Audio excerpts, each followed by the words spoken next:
So today we celebrate communion. And communion is all about remembering. Remembering who we were, remembering who we are, remembering where we're going, remembering whose we are.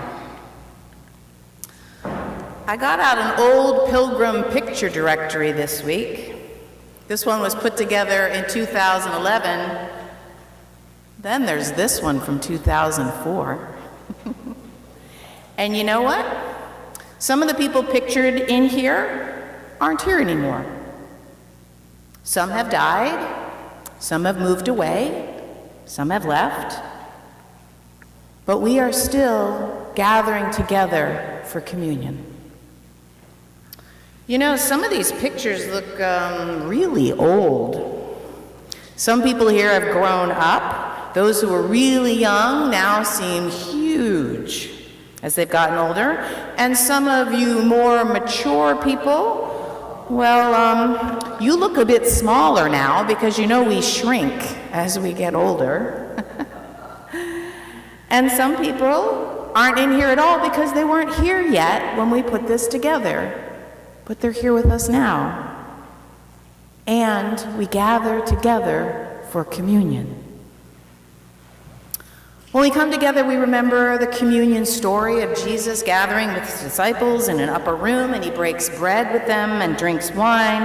And that's what they ate all the time, bread and wine, just like we have pizza and coffee. But Jesus stopped them that last night and said, wait a minute. This is special. And he lifted up the bread and the cup, and he told his disciples, when you do this together, remember me. Remember our good times and our hard times and what we're trying to do together. Remember what we were. Remember what we are. Remember where we're going. And so during communion, we think about that Jesus died the next day and was resurrected. And sometimes during communion, we think about that too, of those we know who have died and been resurrected. This week especially, we think of Marjorie German. We think about the people we miss. And Jesus knew when he celebrated that Last Supper with his friends that he was going to miss them a lot. And you know, it's the same.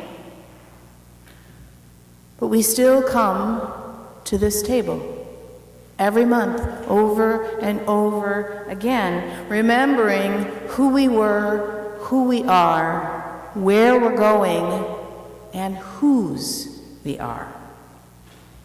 Come together as Christians trying to remember Jesus' message and going out, giving light and hope and strength for the journey. You know, the early church remembered that Jesus said to love one another and take care of one another. So they actually started having dinners together, and they brought what they had. And if someone didn't have enough, they shared. They listened to Isaiah's words that say, hey there, all you are thirsty, come to the water. Are you penniless? Come anywhere, buy and eat wine and milk. No money needed, it's free. We do that here. We share in a lot of ways, and communion reminds us that we're all in this together, and we take care of one another. But you know what? I don't think communion's limited to that table right there. It also happens in coffee hour and at funeral service receptions, too. We remember who we were, who we are, where we're going, and whose we are. Now today is a special time of communion. It's Worldwide Communion Sunday, and all around the world people are doing the same thing that we're doing, celebrating communion, and it started way before 10:30 this morning. Think about what you had for dinner last night. My son had a friend over, so we had chicken nuggets. So while I was munching my chicken nuggets last night, Saturday night, it was already Sunday morning in New Zealand. And New Zealand Christians were gathered together to share the bread and the cup, celebrating communion and thanking God for springtime, because indeed it is spring there.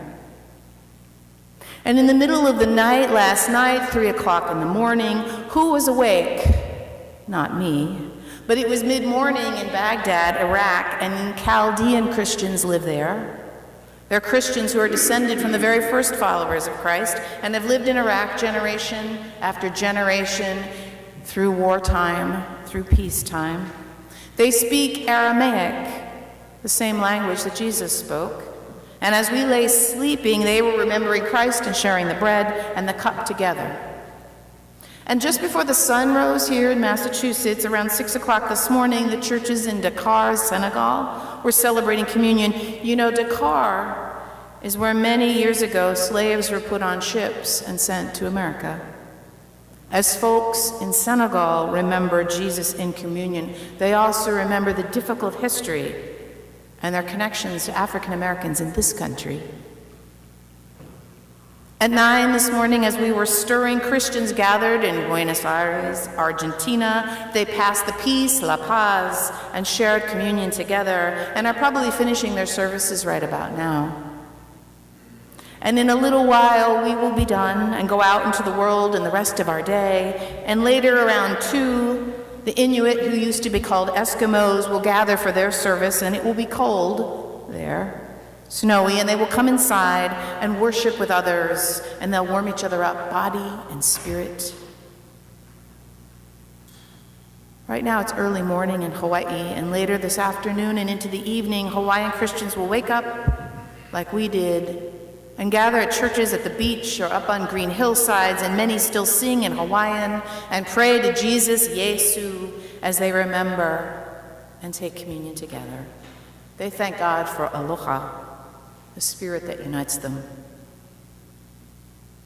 So all over, we come together, same table, same bread, same cup. Remember God's words to Isaiah. Listen to my life-giving words. I'm making a covenant with you, the same as the one with David, a solid, enduring love. And in many languages and traditions, they remember that promise. And through it all, we're united together. There are not many days in the year when you know that you and Hawaiians and Inuit and Iraqis and Africans and Europeans are all doing the same thing on the same day. It unites us to the person sitting next to you and a person so far away. Nations who have never heard of you will come running to you as we all gather around the table. So communion brings us together, it gives us hope, and finally we're given a calling, a job, a task at the table. Eating the bread, taking the cup is strength for the journey. It's not just a snack, but it's courage in the face of resistance and oppression. It is peace in the midst of anguish and conflict. It is comfort in desolation. It is hope in the darkness. For God says, I don't think the way you think. My thoughts are higher than your thoughts, and my ways different than your ways. But just as rain and snow come down from the skies and don't go back up until they've watered the earth, so too my words come down and make things grow and blossom and change. They do not come back empty-handed. So you will go out in joy. You'll be led into a whole and complete life. The mountains and hills will lead the parade, bursting with song, and the trees in the forest shall clap their hands. That's an amazing image. And one that will come into being through the work of your hands, and my hands, and our hands, and the world's hands working as Jesus working in the world. I tell you, that's some mighty powerful bread and grape juice.